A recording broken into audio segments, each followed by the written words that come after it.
नमस्कार बच्चों। आज मैं आपसे एक प्रश्न फिर से पूछ रही हूँ और उम्मीद है कि आप मुझे इसका उत्तर ज़रूर देंगे। हम कौन थे, क्या हो गए और क्या होंगे अभी, आओ विचारे आज मिलकर ये समस्याएं सभी। अब इस प्रश्न का उत्तर केवल वही बच्चा दे सकता है जिसका भाषा पर अधिकार है, जिसे पता है कि मुझे कैसे बोलना है या कैसे बताना है, उसके लिए किस तरह के शब्द चाहिए, कैसे वाक्य चाहिए, केवल वही बता सकता है। इसके साथ ही मैं आपको ये भी बताना चाहूँगी कि ये जो पंक्तियाँ हैं ये मैथिली शरण गुप्त जी द्वारा लिखी गई हैं, जो कि हिंदी साहित्य के प्रमुख कवि हैं और उन्हें राष्ट्र कवि के नाम से भी जाना जाता है। इनका जन्म जो है 3 अगस्त 1886 को चिरगांव झांसी में हुआ था और इनका जो निधन वो हुआ था 12 दिसंबर 1964 को। ये खड़ी बोली के महत्वपूर्ण कवि हैं। खड़ी बोली समझते हो क्या है? खड़ी बोली वो है जिसे हम पढ़ते हैं अपनी किताबों में, समाचार पत्रों में और जो बोलते हैं, इसी हिंदी भाषा को खड़ी बोली भी कहा जाता है। अच्छा, ये एक दूसरा प्रश्न भी है कि इन्हें राष्ट्रकवि क्यों कहा जाता है? इन्हें राष्ट्रकवि इसलिए कहा जाता है क्योंकि इनकी कविताओं में भारत से संबंधित बात की गई है, देशभक्ति की, भारतीय संस्कृति की, भारत के इतिहास की। तो इसी वजह से भारत सरकार ने इन्हें पद्म भूषण अलंकार से सम्मानित किया और इनको हिंदी साहित्य में बहुत ही प्रसिद्धि मिली। इनकी एक कविता है, बहुत ही प्यारी है, माँ कहे एक कहानी। आपने ज़रूर पढ़ी होगी। इसमें एक माता और पुत्र का आपस में संवाद है। आप भी अपनी माँ से बात करते हैं, पिता से बात करते हैं, तो एक संवाद होता है ना। तो यहाँ पर एक बहुत प्यारा सा एक घटना है, उसके बारे में उसकी जो माँ है वो अपने बेटे को एक कहानी सुना रही है और इस कविता का नाम तो मैंने बता ही दिया, माँ कहे एक कहानी। माँ कहे एक कहानी, बेटा समझ लिया क्या तूने मुझको अपनी नानी। आपको पता है जो पुराने समय में कहानियाँ जो सुनाती थी, नानी सुनाती थी, दादी सुनाती थी। अब बेटा अपनी माँ से जिद कर रहा है कहानी सुनाने के लिए, तो जो माँ है थोड़ा सा गुस्से में बोलती है कि क्यों, तुमने मुझको अपनी नानी समझ लिया है क्या?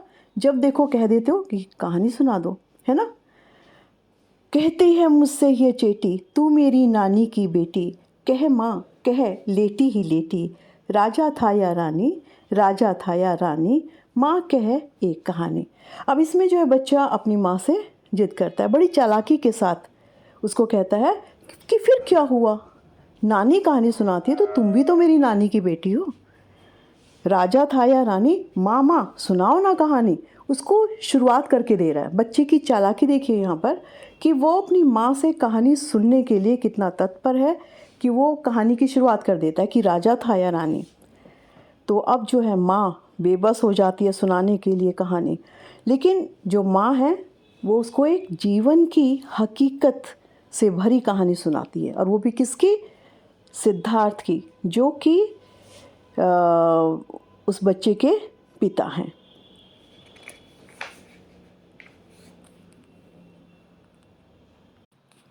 अब माँ जो है उसको कहानी सुनाने लगती है। तू है हठी मान धन मेरे, सुन उपवन में बड़े सवेरे, तात भ्रमण करते थे तेरे। अब उसी के पिता की कहानी सुना रही है। वो कहती कि ठीक है, तुम तो मेरे सबसे प्रिय हो और तुम्हारी हठ भी मेरे लिए बहुत प्रिय है। सुनो, सुबह का समय था और तुम्हारे पिता जो है उपवन में भ्रमण कर रहे थे। जहाँ सुरभि मनमानी, जहाँ सुरभि मनमानी, हाँ माँ यही कहानी। अब वो कहता अच्छा अच्छा, सुबह सवेरे उपवन में तो बहुत सुंदर हवा, बहुत ही सुगंधित हवा बहती है। हाँ हाँ माँ, मैं यही कहानी सुनना चाहता हूँ। वर्ण वर्ण के फूल खिले थे, झलमल कर हिम बिंदु झिले थे, हल्के झोंके हिले मिले थे, लहराता था पानी, लहराता था पानी, हाँ हाँ हाँ हाँ यही कहानी। बच्चों को जो है प्रकृति से संबंधित कहानियाँ, परियों से संबंधित कहानियाँ बहुत अच्छी लगती हैं। अब बच्चा बहुत खुश है, उसकी माँ उसे कहानी सुना रही है, तो वो कहता अच्छा, सुबह सवेरे का जो समय होता है, सुगंधित हवा चलती है और वहाँ पर पानी भी लहरा रहा था, बहुत तरह के फूल भी खिले थे और उनके ऊपर जो ओस की बूंदें थी वो भी झिलमिला रही थी। ओहो! ये तो बहुत अच्छा है माँ। अब वो आगे जो उसकी माँ है कहती हैं फिर, गाते थे खग कलकल स्वर से, सहसा एक हंस ऊपर से, गिरा बिद्ध होकर खर शर से, हुई पक्ष की हानि, हुई पक्ष की हानि, करुणा भरी कहानी। अब माँ कहती है कि ये तो बहुत अच्छा वातावरण था, सब कुछ था, सुगंधित हवा बह रही थी, पानी भी लहरा रहा था और जो वृक्षों के ऊपर, फूलों के ऊपर जो छोटी-छोटी ओस की बूँदें पड़ी थी वो भी झिलमिला रही थी और जो पक्षी हैं वो कलकल के स्वर में बहुत अच्छे से अपने खुशी के गीत गा रहे थे। लेकिन अचानक क्या होता है कि एक हंस ऊपर से गिरा जिसके पंख में तीर लगा हुआ था। तो उसका जो पंख था वो उसकी हानि होना मतलब उसका पंख जो है घायल हो गया और वो नीचे गिर पड़ा। ये बहुत ही फिर वो बच्चा क्या कहता है, करुणा भरी कहानी, कि ये तो बहुत ही करुणा से भरी कहानी हो गई। चोक उन्होंने उसे उठाया, नया जन्म सा उसने पाया, इतने में आखेटक आया, लक्ष्य सिद्धि का मानी, लक्ष्य सिद्धि का मानी, कोमल कठिन कहानी। अब माँ उसको बताती है कि जब उसका पंख जो है घायल हो जाता है तो जो सिद्धार्थ थे, जो उसके पिता थे, वो एकदम से चौंक गए जैसे ही पक्षी नीचे गिरता है और उन्होंने जो है उसे तुरंत अपनी गोद में उठा लिया और पक्षी को भी ये ऐसा लगा कि जैसे उसको नया जन्म मिल गया। लेकिन तभी क्या होता है कि एक शिकारी आता है। अब शिकारी आता है, अब शिकारी तो बोलेगा ना कि मैंने शिकार किया है तो मुझे मेरा पक्षी दो। लक्ष्य सिद्धि का मानी, लक्ष्य सिद्धि का मानी, कोमल कठिन कहानी। अब वो कहता है कि अच्छा, तो उसने जो है लक्ष्य करके जो है उस हंस को मार गिराया, लेकिन फिर वो उससे मांग भी रहा है। तो ये जो कहानी है ये बहुत कोमल भी है और बहुत ही दुख भरी भी है। मांगा उसने आहत पक्षी, तेरे तात किंतु थे रक्षी, तब उसने जो था खग भक्षी, हट करने की ठानी, हट करने की ठानी, अब बढ़ चली कहानी। अब क्या था कि जिस शिकारी ने शिकार किया था, उस हंस को घायल किया था, वो कहता है कि मुझे दो, मैंने उसको मारा है। लेकिन जो सिद्धार्थ था वो तो रक्षा करने वाला था, उसने कहा कि बिल्कुल नहीं दूंगा मैं। लेकिन जो खगभक्षी था, पक्षियों को खाने वाला था, उसने हट कर लिया कि नहीं, मुझे ये चाहिए। फिर क्या होता है, कहानी आगे बढ़ती है। हुआ विवाद सदै निर्दय में। अब विवाद का विषय बन गया कि जिसने दया दिखाई है उसके उसका कहना मानना चाहिए, उसकी तरफ न्याय जाना चाहिए, या जो निर्दय है, जो शिकारी है, उसकी तरफ न्याय जाना चाहिए। उभय आग्रही थे सब विषय में, गई बात तब न्यायालय में।